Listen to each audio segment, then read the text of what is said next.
ngay bëre xale boo xam ne kon nu ma ko waxee rek ndaanaan la comme nu la Fass yaakaare Parcelles am si moom yaakaar bëre tey jii nii Tapha Mbeur lan la laaj Ada Fass.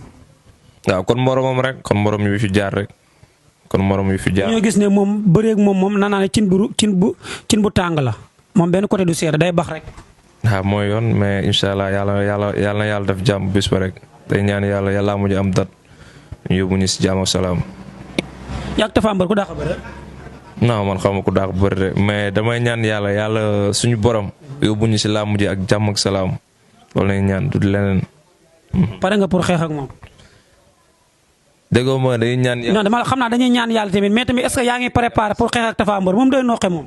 non man tàppatuma loolu man tàppatuma dara man si àdduna amul lu may ragal waxuma nag si biir géew may jaaxal ak sama morom góor yàlla duma dawee rek dañ may dóor ak sëñ Bambo. Tapha Mbeur day dóore. non dóore dafa tuuti waxal day rayee. kon day rayee. waaw nañ dee. combat boobu jaral na la dee yow.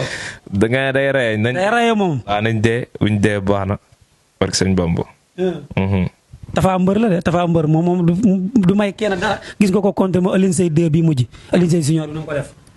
déggoo ma la incha allah rabbi yàlla ñu yàlla may jàmm ak fekkee tal ba bis ba suñu borom waaw def kon lu mu doon def morom fu muy jaar rek morom fu ñu jaar moom mu jaar fa si barke sëñ Bamba. sa combat ak Tapha Mbeur ñaari jeunesse lañ ñaari xale yoo xamante ni espoir ngeen si làmb di leen bàyyi xel préparation ak.